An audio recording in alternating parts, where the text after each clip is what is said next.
Subscribe Muhammad Amjad Nadwi, Indian Islamic scholar.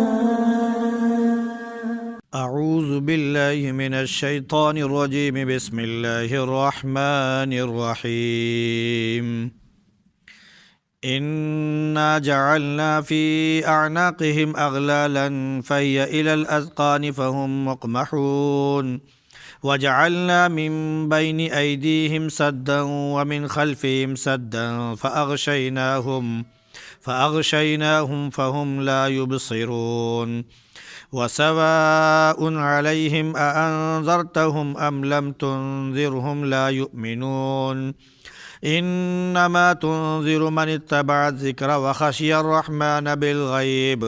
فبشر بمغفرة وأجر كريم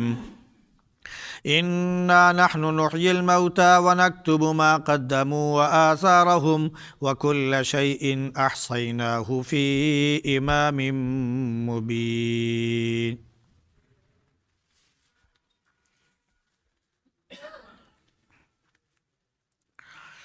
إنا جعلنا في أعناقهم أغلالا، ہم نے ان کے گردنوں میں طوق ڈال دیا ہے، پھر وہ ان کے ٹھڈیوں تک پہنچ گیا ہے تو ان کے سر اٹھے کے اٹھے رہ گئے، اور ہم نے ان کے درمیان اور ان کے پیچھے یعنی ان کے سامنے اور ان کے پیچھے ایک آڑ پیدا کر دی، پھر ہم نے ان کی آنکھیں اندھی کر دیں یعنی ان کی آنکھوں کو ڈھانپ لیا، پھر وہ دیکھ نہیں پا رہے تھے۔ برابر ہے ان کے اوپر، آپ چاہے ان کو ڈرائیں یا نہ ڈرائیں وہ ایمان نہیں لائیں گے۔ آپ ان کو ڈر سنائیے جو نصیحت حاصل کرے اور رحمان سے بن دیکھے ڈرے، پھر اس کو آپ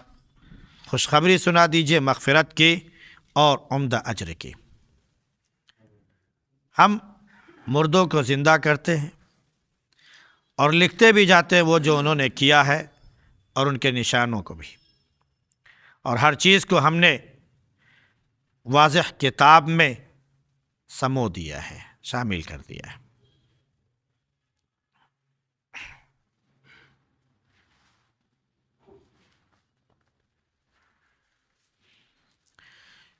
یہ سورہ یاسین کا سلسلہ شروع ہوا ہے۔ کل کے درس میں ابتدائی آیات میں پہلے تو سورہ کے بارے میں بتایا گیا کہ اس کے نام کیا تھے، یعنی اس کا نام سورہ یاسین بھی ہے، قاضیہ بھی ہے، دافعہ بھی ہے، معمہ بھی ہے، وغیرہ وغیرہ۔ پھر قرآن حکیم کی قسم کھا کر اللہ نے اپنے حبیب صلی اللہ علیہ وسلم کے بارے میں بیان فرمایا کہ آپ نبی اور رسول ہیں، کیونکہ لوگوں نے انکار کیا تھا، وہ کہا تھا لست مرسل، آپ رسول نہیں ہیں، تو اللہ نے کہا کہ قسم کھا کر فرمایا، اس کتاب کی قسم کھا کر کہ آپ رسول ہیں اور صراط مستقیم پر آپ قائم ہیں۔ پھر اللہ نے یہ بھی فرمایا کہ یہ کتاب اللہ کی طرف سے نازل کردہ ہے، جو غالب بھی ہے، عزت والا بھی ہے اور بڑا رحم کرنے والا بھی ہے۔ یہ صرف لوگوں کو ڈرانے کے لیے، کیونکہ عرب میں آپ سے پہلے کوئی ڈرانے والا یعنی نبی نہیں آیا تھا۔ ابراہیم علیہ السلام تھے، اس کے بعد اسماعیل علیہ السلام رہے ان کے بیٹے، پھر ان کے بعد سے اللہ کے نبی صلی اللہ علیہ وسلم تک کوئی دوسرا پھر ڈرانے والا نہیں آیا تھا۔ تو اللہ نے فرمایا کہ بس آپ ڈراتے رہیں، ورنہ جن کے اوپر عذاب ثابت ہو چکا ہے، بات حق ہو چکی ہے، وہ ایمان نہیں لائیں گے۔ اب آگے جو ہے کافروں کا ذکر کیا جا رہا ہے، اور خاص طور سے ان کافروں کا جو دشمنی اور عداوت میں حد سے زیادہ بڑھے ہوئے تھے۔ ان میں سے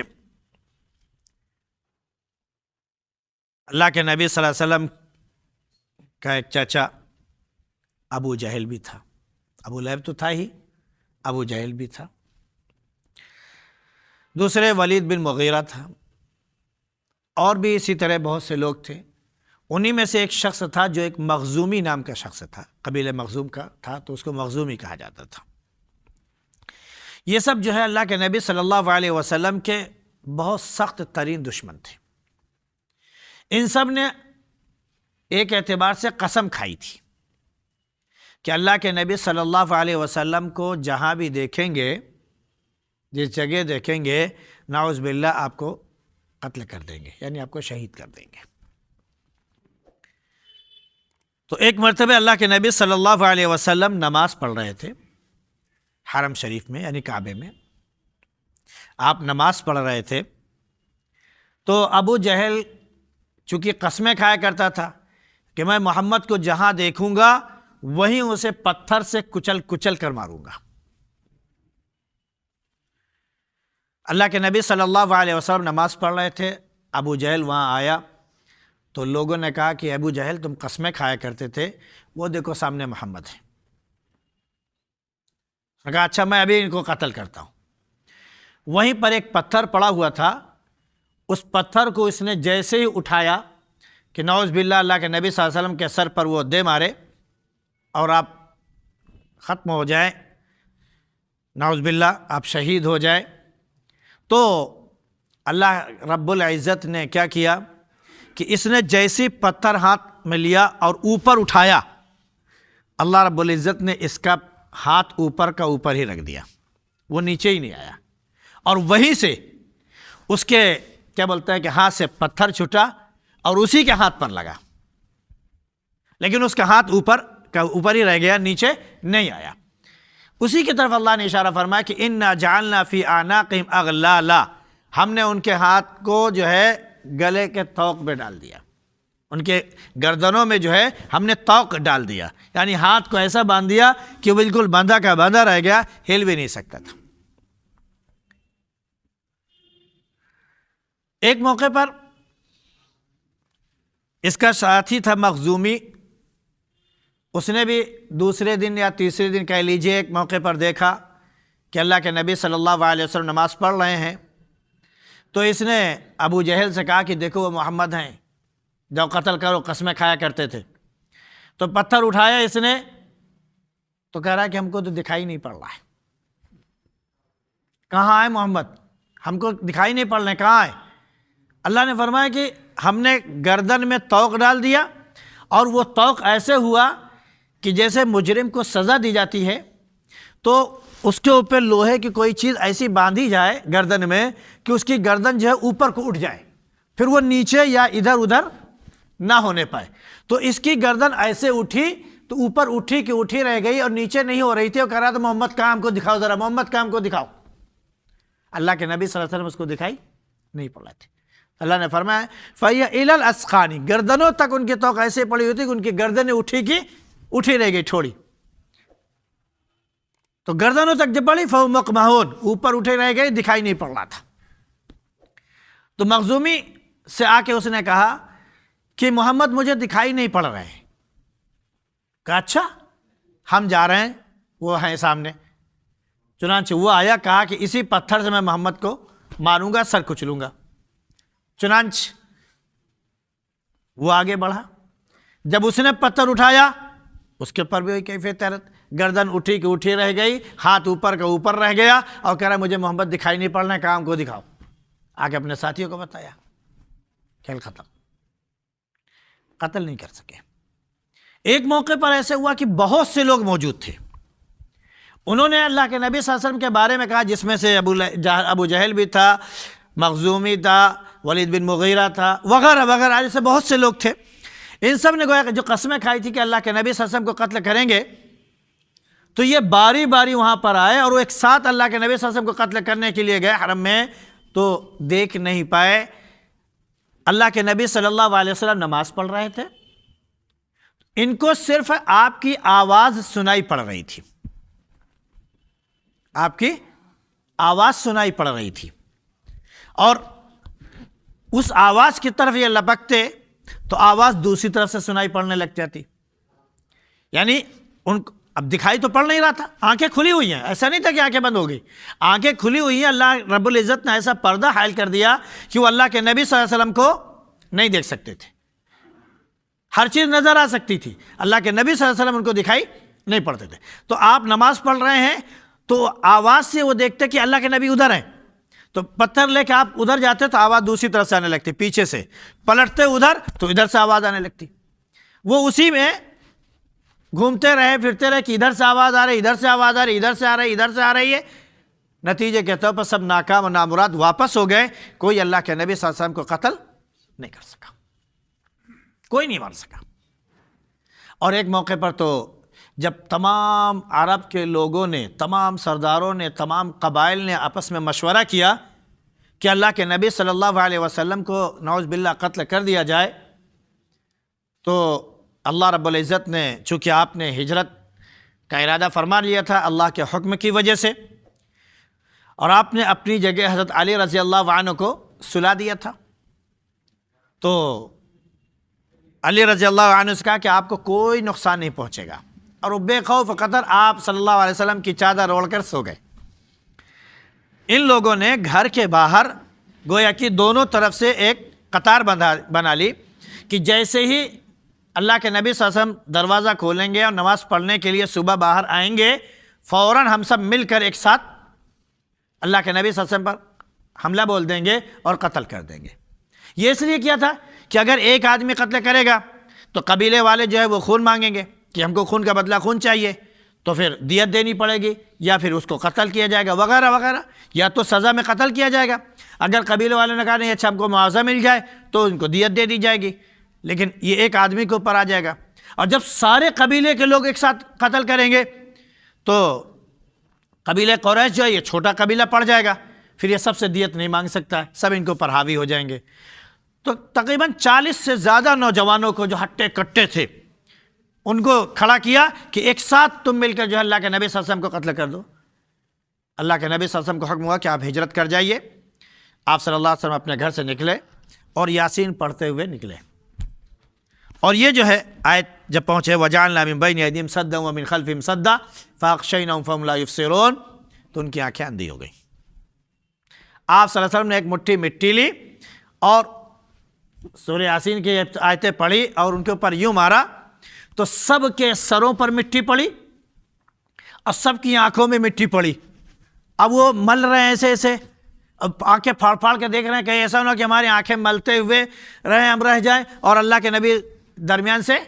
نکل جائیں، اور وہ سروں پر بھی ان کی مٹی پڑی ہوئی ہے۔ حالانکہ یہ ناممکن ہے کہ ایک مٹھی مٹی سے ایسے ماری جائے تو سب کے سر پر مٹی پڑ جائے، سب کے اوپر پڑ جائے، ناممکن ہے۔ یہاں پہ سے بھی مشکل سے 10-20 لوگ ہیں، اگر ایک مٹھی مٹی لے کے ہم یوں ماریں کہ سب کے اوپر پڑ جائے تو نہیں ہو سکتا ہے۔ ہاں کچھ کے اوپر پڑے گا، کچھ کے اوپر نہیں پڑے گا، لیکن اللہ رب العزت نے یہ معجزہ دکھایا تھا۔ سب کی آنکھوں میں پڑی مٹی اور سب کے سر پر مٹی پڑی، اور صبح تک وہ انتظار میں بیٹھے رہے کہ اب نکلیں گے قتل کریں گے، اب نکلیں گے قتل کریں گے۔ صبح ہوئی تو فجر کے وقت حضرت علی رضی اللہ عنہ نکل رہے، نے کہا محمد کہاں ہے؟ کہا ہوتا ہی نہیں۔ پھر شیطان نے آ کے آواز دی، ارے تم پر لعنت ہو، منوسو تم یہاں پڑے ہوئے ہو انتظار میں، اللہ کے نبی نکل گئے۔ تو یہ لوگ افسوس کرتے رہ گئے اب کیا ہوا، ہم تو سمجھ رہے تھے لیٹے ہوئے ہیں، لیکن اللہ کے نبی صلی اللہ علیہ وسلم ہے ہی نہیں۔ آپ نے یہ آیت پڑھی تھی تو ان کی نظروں سے اوجھل ہو گئے اور اللہ رب العزت یہ معجزہ ہر زمانے میں دکھاتا ہے۔ یہ اللہ کے نبی صلی اللہ علیہ وسلم کے ساتھ ایک خاص معجزہ تھا کہ جو بھی آپ کو قتل کرنا چاہتا تھا آنکھ پہ گویا کہ پردہ پڑتا تھا، پھر وہ آپ کو قتل نہیں کرنا۔ جب اللہ کے نبی صلی اللہ علیہ وسلم نے ہجرت کی، آپ سفر کر رہے تھے اونٹ پر، ابو بکر رضی اللہ عنہ تھے اور ایک کیا بولتے ہیں غلام تھا، فہیرہ غالباً نام تھا اس کا، تو سفر کر رہے تھے تو آپ پر 100 اونٹ کا انعام رکھا گیا تھا۔ تو اس وقت جو ہے ایک صاحب جو ہے بہت تیزی کے ساتھ اللہ کے نبی صلی اللہ علیہ وسلم کا پیچھا کرتے ہوئے گئے، اور انہوں نے کہا کہ آج اللہ کے نبی کو ہم پکڑ لیں گے یا قتل کر دیں گے، ہم کو 100 اونٹ مل جائیں گے۔ دیکھا کہ اللہ کے نبی صلی اللہ علیہ وسلم سامنے جا رہے ہیں، تیزی کے ساتھ گھوڑا دوڑایا، ان کا گھوڑا اگلا پیر اس کا دھسا، بل کھاتے ہوئے گرتے ہوئے آگے بڑھے۔ پھر بھی نہیں سمجھ میں آیا، اندھیرا چھا گیا تھا، لیکن پھر بھی انعام کی لالچ میں پھر تیزی کے ساتھ دوڑے، پھر تیزی کے ساتھ دوڑے دوبارہ ٹھوکر کھائی، نہیں سمجھ میں آیا، پھر جلدی سے سوار ہوئے، پھر تیزی کے ساتھ لپکے۔ اللہ کے نبی صلی اللہ علیہ وسلم بس تھوڑی دور تھے، پھر جب گھوڑے کا پیر دھسا تو نکلا ہی نہیں۔ وہ سمجھ گئے کہ آپ صلی اللہ علیہ وسلم کی حفاظت اللہ رب العزت کر رہا ہے، آپ کو قتل نہیں کیا جا سکتا۔ اعلان کیا، زور سے چیخے، اے محمد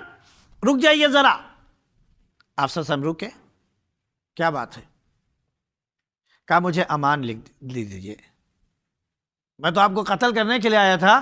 لیکن میں سمجھ گیا کہ آپ کو قتل نہیں کیا جا سکتا، آپ حفظ امان میں ہیں، لیکن ایک دن آپ کامیاب ضرور ہوں گے، تو مجھے امان لکھ دیجیے۔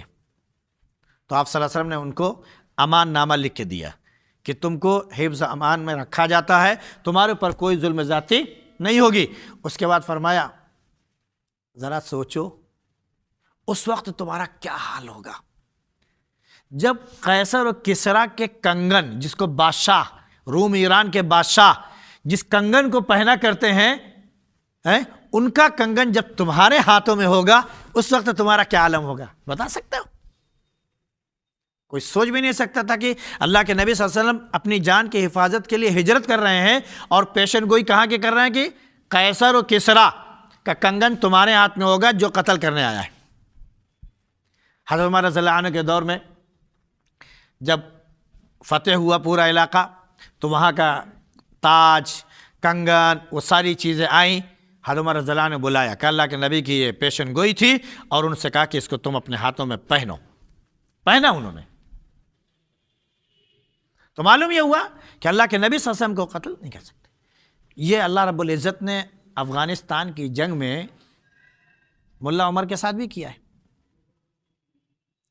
وہی امریکہ جو کہتا ہے کہ اگر کوئی 70 گز زمین میں بھی اپنے آپ کو روپوش کر لے، چھپا لے، تب بھی ہم اس کو اپنے سیٹلائٹ سے دیکھ کر اس کے اوپر بمباری کر سکتے ہیں، اسے ختم کر سکتے ہیں۔ اور جس جگہ امریکہ کا ایئرپورٹ تھا، اور وہ بھی ایئرپورٹ کون سا؟ جنگی، جہاں پر لڑاکو جہاز موجود ہیں، ہر وقت اتر ہے، وہی سے صرف 1-2 کلومیٹر دور ملا عمر مسلسل، یوں کہہ لیجئے کہ 20 سال جنگ چلی ہے، کچھ سالوں پہلے بھی انتقال ہوا، یوں کہہ لیجئے کم از کم 12-15 سال تک اسی ایئرپورٹ کے بغل میں وہ رہے، اور پوری اس نے خاک چھان ماری، ملا عمر کو نہیں تلاش کر پایا۔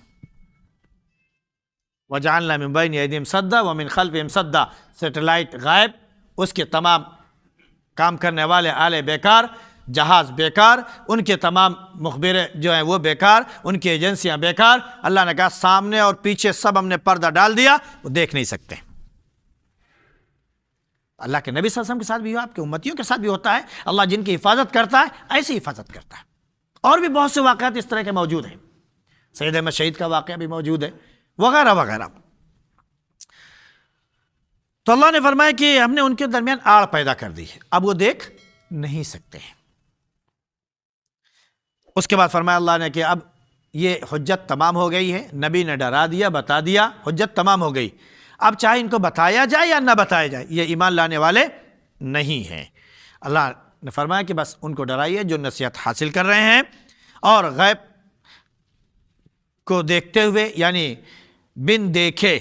اللہ رب العزت پر ایمان رکھتے ہیں اور اس سے ڈرتے ہیں۔ تو ایسے لوگوں کے لیے جو اللہ کو بن دیکھے مانتے ہیں، ان کے لیے کیا ہے؟ مغفرت کا وعدہ ہے، خوشخبری ہے، اور بہترین اجر کی خوشخبری ہے۔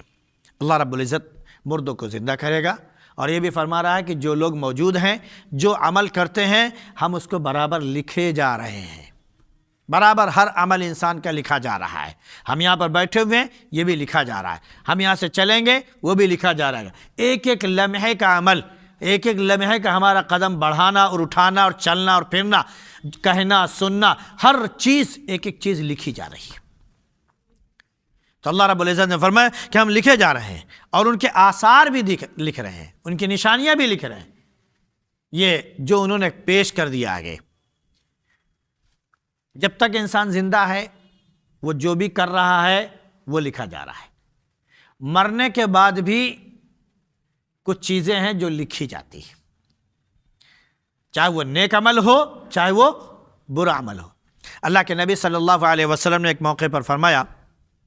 کہ مرنے کے بعد نیکی کا سلسلہ ختم ہو جاتا ہے، لیکن 3 سلسلے باقی رہتے ہیں، 3 سلسلے باقی رہتے ہیں۔ ایک جو ہے ایسا اعمال صالحہ جس کا اس کو اجر ملتا رہ رہا ہو مسلسل، جیسے آپ نے مسجد بنا دی، آپ کا انتقال ہو گیا، تو اب جب تک مسجد قائم ہے، لوگ نماز پڑھ رہے ہیں، اس کا اجر آپ کو ملتا رہے گا، صدقہ جاریہ۔ آپ نے کوئی کنواں کھودوا دیا، کوئی ہینڈ پائپ لگوا دیا، جب تک لوگ اس سے پانی پیتے رہیں گے آپ کو اجر ملتا رہے گا۔ آپ نے دیکھا کہ یہاں پر جو ہے نالا ہے، لوگ جو ہے بڑی مشکل سے ادھر سے گزرتے ہیں، آپ نے اس کے اوپر پل بنا دیا، لوگوں کے لیے آسانی ہو گئی، جب تک لوگ اس پر سے چلتے رہیں گے آپ کو اجر ملتا رہے گا، وغیرہ وغیرہ۔ ایک نیک اولاد جو آپ کے لیے دعا کرے، ایک نیک اولاد جو آپ کے لیے دعا کرتی رہے۔ اسی طرح اللہ کے نبی صلی اللہ علیہ وسلم نے فرمایا کہ کوئی اگر برا عمل کر کے جا رہا ہے تو ایک تو یہ کہ خود برائی کر رہا ہے، کسی کو اس نے ترغیب نہیں دی، تو اتنا جب تک اس نے زندگی میں کیا وہ لکھا، مرنے کے بعد وہیں پر وہ سماپت، رک گیا۔ لیکن ایک یہ ہے کہ برائی پر کسی کو آمادہ کیا، ظلم پر آمادہ کیا، سمجھ رہے نہیں، کسی کو برا راستہ دکھا دیا، تو اس کے مرنے کے بعد جب تک وہ آدمی برا عمل کرتا رہے گا اس کا بھی گناہ اس کو ملتا رہے گا، آثارہم، اس کا برا عمل بھی اس کو ملتا رہے گا، اس کی برائی کا بدلہ اس کو ملے گا، وہ لکھا جا رہا اس کے کھاتے میں۔ لیکن چونکہ آپ نے ورغلایا، آپ نے اس کو غلط راستے پر ڈالا، تو غلط راستے پر ڈالنے کی وجہ سے گناہ آپ کا بھی لکھا جائے گا، اس کا بھی لکھا جائے گا اس کے کھاتے میں، اور ڈالنے کی وجہ سے آپ کا بھی گناہ آپ کے کھاتے میں لکھا جائے گا۔ اب اس نے کسی اور کو ورغلا دیا، اس نے کسی اور کو بہکا دیا، اس نے کسی اور کو آگے والے کو بہکا دیا، تو جب تک وہ سلسلہ چلتا رہے گا آپ کے کھاتے میں برائیاں لکھی جاتی رہیں گی۔ جیسے کہ قابل کے بارے میں اللہ کے نبی صلی اللہ علیہ وسلم نے فرمایا کہ اس نے چونکہ پہلا قتل کیا، لہذا جب تک قتل ہوگا ہر ایک کے قتل کا گناہ اس کے سر پر رکھا جائے گا۔ اسی طرح کوئی برائی ہم نے ایجاد کر دی، دین میں کوئی گندی بات ہم نے ایجاد کر دی اور کہہ دیا کہ یہ دین ہے، اور لوگوں کو سمجھا دیا کہ یہ دین ہے، لوگ اس برائی پر عمل کر رہے ہیں دین سمجھ کر، بدعات پر عمل کر رہے ہیں دین سمجھ کر، تو جب تک لوگ اس پر عمل کرتے رہیں گے وہ کہنے والے کو، اس طرف لے جانے والے کو گناہ برابر اس کا لکھا جاتا رہے گا مرنے کے بعد بھی۔ اب اس کا اپنا عمل تو ختم ہو گیا، لیکن جو اس نے چھوڑ دیا ہے اچھا یا برا اس کا عمل لکھا جائے گا۔ آثارہم سے ایک اور بھی بات ہے، بنو سلمہ ایک قبیلہ تھا، ان کے گھر مسجد نبوی سے بہت دور تھے،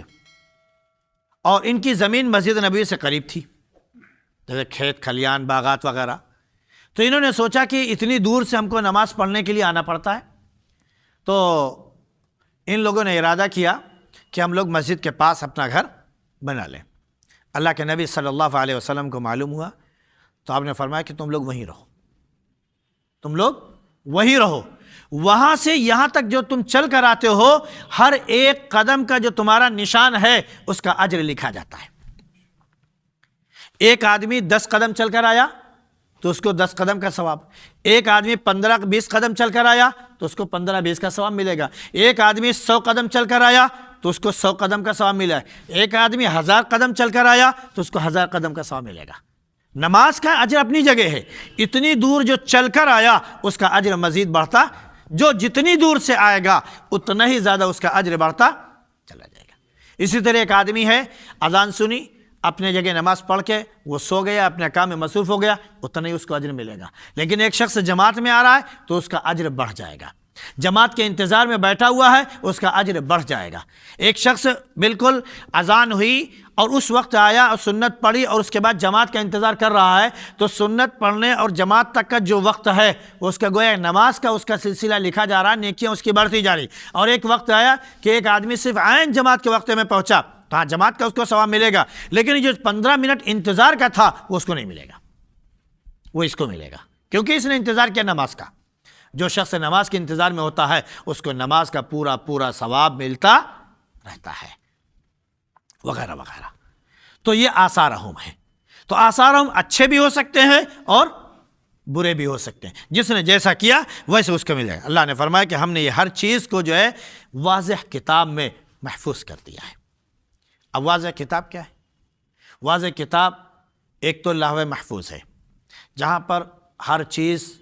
محفوظ ہے، لکھی ہوئی ہے، وہاں سے کوئی چیز ختم نہیں ہو سکتی ہے۔ جیسے آج کل ایک سلسلہ چلا ہوا، بہت آسان ہے سمجھنا،